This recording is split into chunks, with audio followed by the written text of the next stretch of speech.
मेरा नाम इशरेन वालिक है। मैं कोई एक्सप्लोरर नहीं, न ही मुझे जंगल का शौक था। पर जब आपका काम लोगों को मिसिंग जोन से वापस लाना हो, तो जंगल आपको पसंद हो या न हो, जाना पड़ता है। मैं फॉरेस्ट रिकवरी यूनिट में काम करता हूँ। हम उन लोगों को ढूंढते हैं जो जंगल में घुस जाते हैं और फिर बाहर नहीं आते। ज्यादातर मामले साधारण होते हैं, दुर्घटना, जानवर या रास्ता भटक जाना। पर डार्क होल रेंज का मामला अलग था।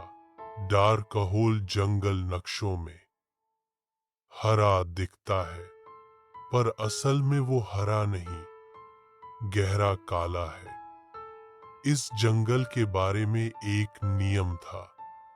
सूरज डूबने के बाद अगर जंगल तुमसे बात करे तो जवाब मत देना। इस नियम का कारण मुझे उस रात पता चला। हमें कॉल आई थी, 3 लोग लापता। निवरेक सोम, लोमिया रेत, प्राल फेन।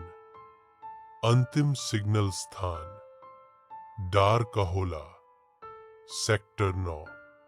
सेक्टर 9 वह हिस्सा था जहां जंगल इतना घना हो जाता है कि दिन में भी धूप जमीन तक नहीं पहुंचती। टीम सिर्फ 2 लोगों की थी, मैं और मेरी पार्टनर कैरी मोलवेन। कैरी बोलती कम थी, पर जब बोलती तो जरूरी बात ही बोलती। जंगल के गेट पर एक बूढ़ा फॉरेस्ट गार्ड मिला, नाम धूरन पेल। उसने हमारी तरफ देखा और सीधे पूछा, तुम लोग रात तक रुकोगे? सर्च पूरी करनी है। मैंने कहा। धूरन ने सर हिलाया। जंगल रात में चेहरे बदल लेता है। हम सेक्टर 9 में घुसे। शाम के 5:40 पर मोबाइल सिग्नल गया। सिर्फ कंपास और टैप मारकर। जंगल बिल्कुल शांत था, इतनी शांति की चलने पर अपनी ही हड्डियां आवाज करती लग रही थी। पहली अजीब चीज 20 मिनट बाद दिखी। एक पेड़ का तना जिसमें हाथ के निशान थे, बहुत गहरे, जैसे किसी ने भागते हुए डर से पेड़ को पकड़ लिया हो। कैरी ने फ्लैशलाइट मारकर देखा। नाखून नहीं, उसने धीरे से कहा। उंगलियां थीं। थोड़ा आगे जाकर जमीन पर कैमरा मिला, निवरेक का कैमरा। लेंस टूटा हुआ, पर रिकॉर्डिंग कार्ड सही सलामत। मैंने कैमरा चालू किया, वीडियो चल पड़ा। हाँ, जंगल की आवाज आ रही है। थोड़ा अजीब है, जैसे हवा सांस ले रही हो।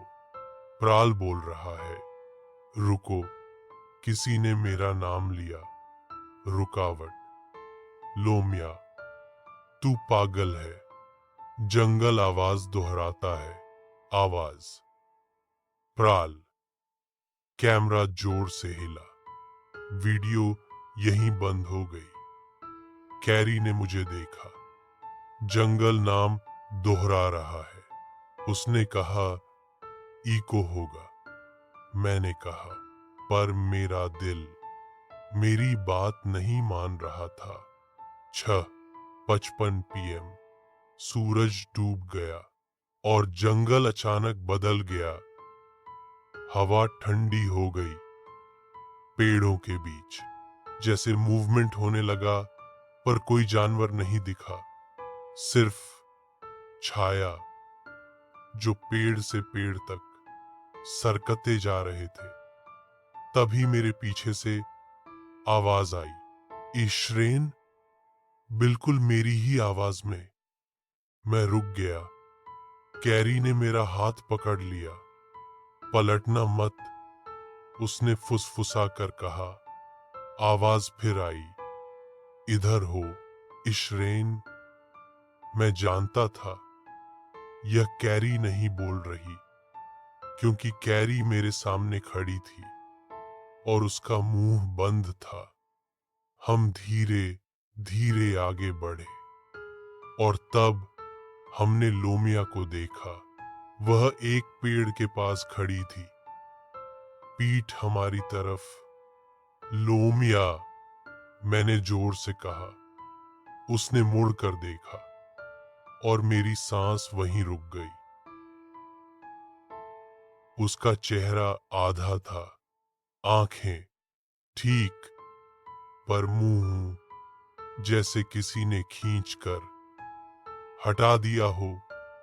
वो बोलने की कोशिश कर रही थी, पर आवाज उसके गले से नहीं आ रही थी। आवाज जंगल से आ रही थी। मदद करो। कैरी ने गन उठाई, पर उसने फायर नहीं किया। कुछ गलत है, उसने कहा, और अगले ही पल लोमिया का शरीर पीछे की तरफ खिंच गया, जैसे पेड़ के अंदर कुछ उसे पकड़ लिया हो और पेड़ की छाल हिलने लगी। हम भागने हम भागने लगे, पर जंगल में भागना सपने जैसा होता है। रास्ते बदलते रहते हैं, पेड़ पास आते जाते रहते हैं और आवाज हर तरफ से, इधर, यहाँ, गलत रास्ता। सब आवाजें हम दोनों की आवाज जैसी थीं। तभी हम एक खाली क्लियरिंग में पहुंचे। बीच में आग के निशान और उसके पास प्रॉलफेन बैठा था, जमीन पर, जिंदा, पर आंखें बिल्कुल खाली। उसने ऊपर देखा और बोला, जंगल को हमारी आवाज पसंद आ गई। उसके पीछे अंधेरे में कुछ खड़ा था, बहुत लंबा, हद से ज्यादा पतला। उसका चेहरा नहीं था, सिर्फ खुला हुआ अंधेरा। और जब उसने सांस ली, जंगल ने भी सांस ली। प्राल धीरे से बोला, अब यह तुम्हारी बारी है।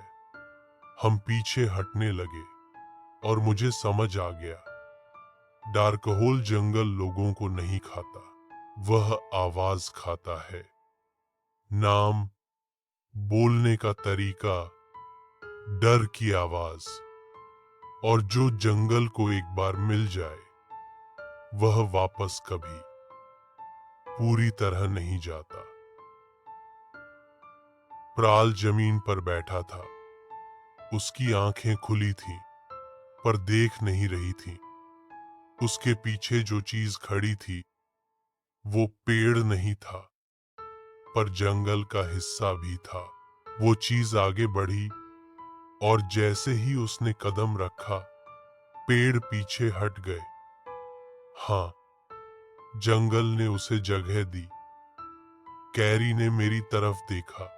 उसकी आंखों में पहली बार डर था। गन काम नहीं करेगी, उसने धीरे से कहा।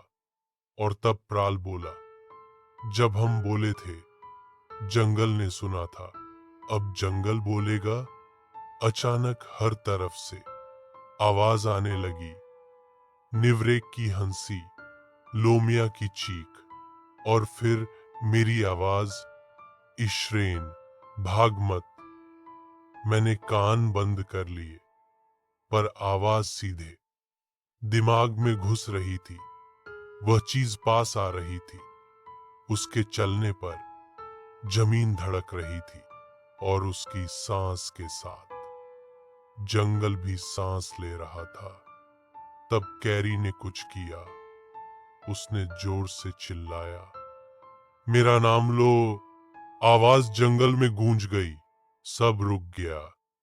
चीज रुकी, जंगल रुका। कैरी ने मेरी तरफ देखा, भागो। और अगले ही पल वो चीज उसकी तरफ मुड़ गई। कैरी की आवाज जंगल ने दोहराना शुरू कर दी, उसी टोन में, उसी डर के साथ। मैंने पीछे मुड़कर नहीं देखा, बस भागता रहा, पेड़ चीरते हुए, कांटों से लड़ते हुए, जब तक मैं जंगल के बाहर नहीं गिरा।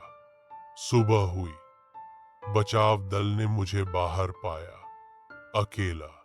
डार्क होल जंगल फिर शांत था, बिल्कुल सामान्य, जैसे कुछ हुआ ही नहीं। आज भी मैं जिंदा हूं, पर कभी कभी रात को अगर हवा थोड़ी ज्यादा तेज चले तो मुझे लगता है कोई मेरा नाम मेरी ही आवाज में ले रहा है।